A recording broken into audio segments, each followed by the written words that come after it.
Welcome back to Oxford 4000 Essential English Words, episode 60. I'm your host, Emma. And I'm Frank, your learning partner on this journey. Emma, you seem particularly cheerful today. Ready to dive into some new words? Always, Frank. It feels like a good day for learning. The sun is shining, the birds are singing, and our listeners are ready for chisky, or knowledge. How about you? I'm ready to roll. So, what's on the menu for today? What words are we conquering this time? An interesting mix, actually. Today we'll be covering nobody, beside, lend, disturbing, ghost, band, saint, multiple, thrift, and peasant. Wow, that's quite a list. We're going from ghosts and saints to peasants and thrift. It sounds like the plot of a very strange historical novel. It does, doesn't it? But that's the beauty of language, how different words can create a whole new world. Before we explore that world, though, a quick reminder to our listeners. That's right. If you're enjoying our show and want to support us in creating more polished episodes, please remember to save, like, subscribe, and share. And don't forget to hit that notification bell so you never miss an update. Exactly. Your support means the world to us. Now, let's get started. Our first word is nobody. It's a pronoun, and it means no person or not anyone. In Chinese, we'd say 没有人. So if my room is empty, I can say, there is nobody in my room? Precisely. Or if you're at a party and you don't know anyone, you might feel like you know nobody there. It can also mean a person of no importance. For example, he went from being a nobody to a famous actor. Ah, that's a useful distinction. So one meaning is literal and the other is more about social status. Let's try a sentence. Nobody knows the trouble I've seen. A classic line. It perfectly captures that feeling of being alone in your struggles.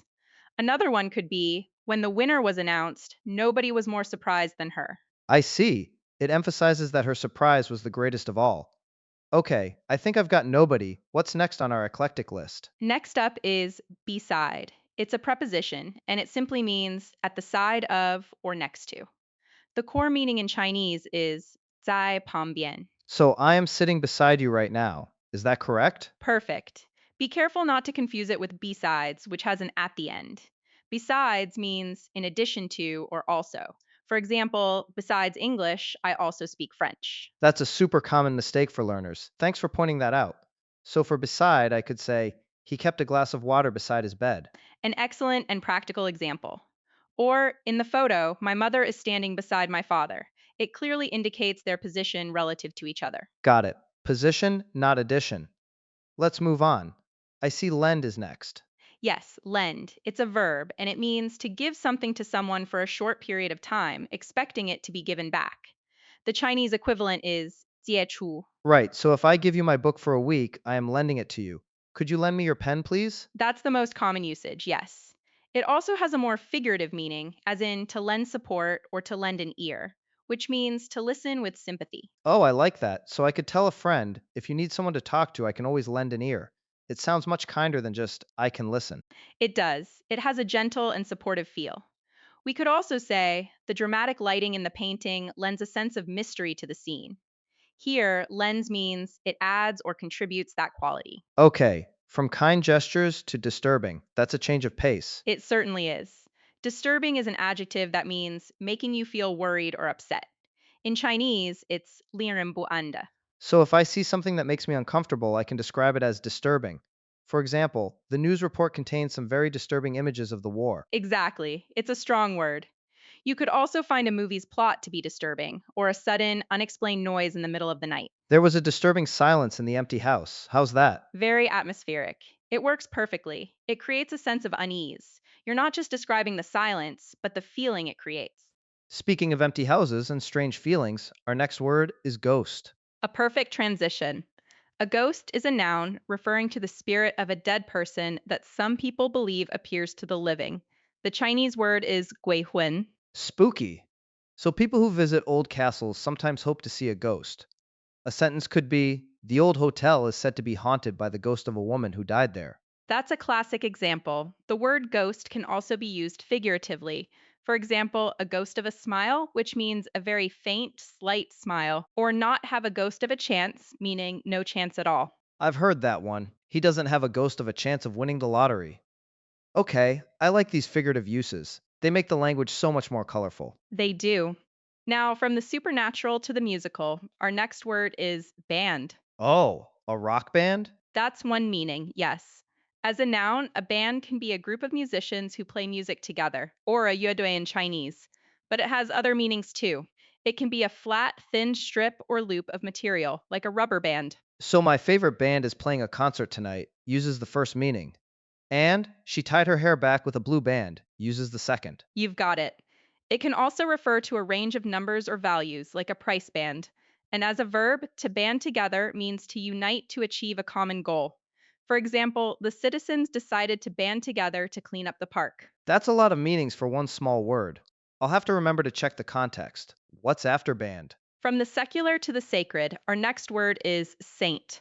A saint is a noun for a person who is recognized as being holy or virtuous, especially by the Christian church.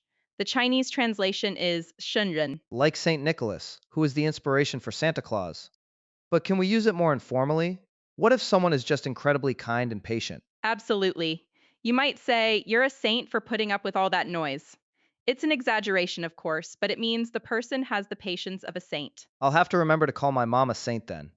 A sentence could be the city is named after St. Augustine. A perfect historical example. And for the informal use, thanks for helping me move all those boxes. You're a real saint. Excellent. Moving from the singular saint to our next word, multiple. A very logical connection. Multiple is an adjective, and it means many or having or involving several parts, elements, or members. In Chinese, it's 多个的. So instead of saying I have many reasons, I could say I have multiple reasons. Yes, exactly.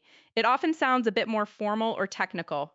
It's very common in contexts like medicine or business. For example, the patient suffered multiple injuries in the accident. I see. So the police are investigating multiple suspects in connection with the robbery. That's a great example.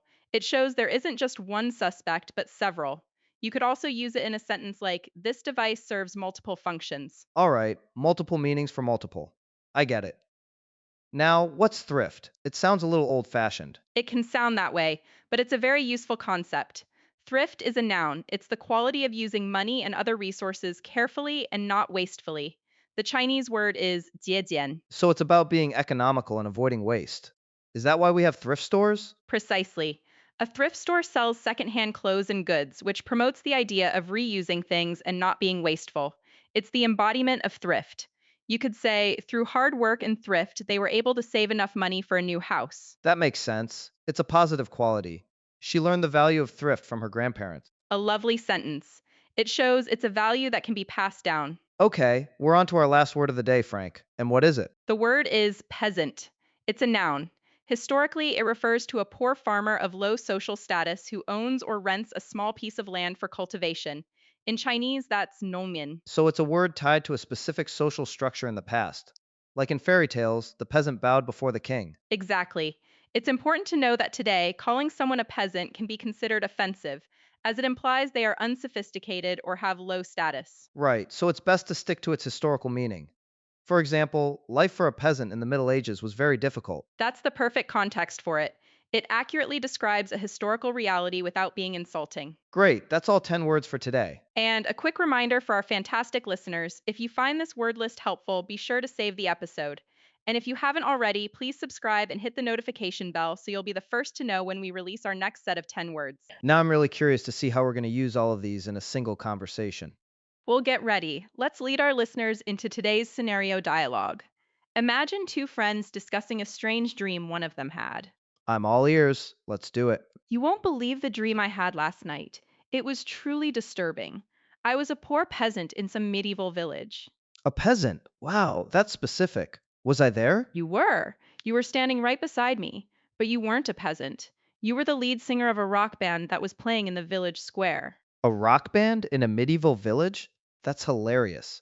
Did the villagers enjoy my performance? That's the weird part. It was like you were a ghost.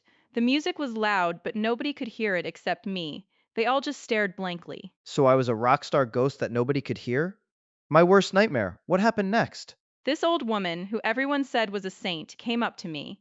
She said she had multiple problems and needed to practice thrift to survive. She wanted to lend me a strange looking amulet. An amulet from a saint to a peasant with a ghost band in the background. Your dreams are way more interesting than mine. Tell me about it. I woke up before I could take it. The whole thing just felt so strange and unsettling. I can imagine. Well, at least you got a story out of it. And we managed to use all our words. We did.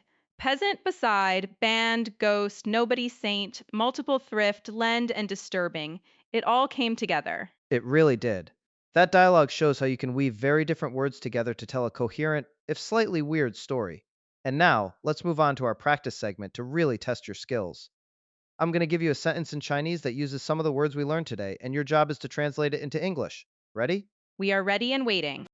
All right, here's the first sentence. 令人不安的传闻说，除了一个农民，没有人在那个旧教堂里见过生人的鬼魂。I'll give you a moment. 5, 4, 3, 2, 1. Emma, what are some possible answers? That's a great sentence. One good answer would be the disturbing rumor says that nobody has seen the saint's ghost in the old church except for a peasant. Nice and direct. I like it. Another slightly more dramatic version could be according to the disturbing rumor, nobody beside a single peasant has ever seen the ghost of the saint in that old church. This version adds beside in the sense of other than, which is a bit advanced but fits well. Excellent variations. Okay, next challenge. This one involves multiple lend and band. Here it is. 他拒绝借钱给那个乐队，因为他们已经欠了他好几笔债了。Okay, time's ticking. 5, 4, 3, 2, 1. What have you got for us, Emma? This one is very practical. A straightforward translation is he refused to lend money to the band because they already owed him multiple debts. Simple, clear, effective. I can perfectly picture that scenario. And for a slightly different phrasing, you could say he wouldn't lend the band any money, citing the multiple debts they had already accumulated. Citing makes it sound a little more formal. Both are perfect. Okay, one last challenge to cover our remaining words. Let's use thrift and nobody. Here we go. 由于没有人教他节俭，他花光了所有钱。Let the countdown begin. 5, 4, 3, 2, 1. Emma, bring us home. All right. The most direct translation is because nobody taught him thrift, he spent all his money. A sad but common story. It gets the point across perfectly. Another way to phrase it would be with nobody to teach him the value of thrift, he ended up spending all of his money. Adding the value of emphasizes what he was missing. Fantastic. That really shows how a small change can alter the nuance of a sentence. Great job to everyone who tried to translate along with us. That brings us to the end of another episode. But don't go just yet. In our next show, we'll be tackling another exciting list of words: crisis, unwilling, chamber, jazz, happy, accident, aim, secondary, arrow, and junior. Ooh, another interesting mix. I can't wait to see what kind of story we can make with jazz, an arrow, and a crisis. You'll just have to tune in to find out. And that's a final reminder to please like, subscribe, share, and hit the notification bell. It really does help us continue to create these episodes for you. It certainly does. Thank you all for joining us on Oxford 4000 Essential English Words. I'm Frank. And I'm Emma. Keep practicing, and we'll see you next time. Goodbye, everyone.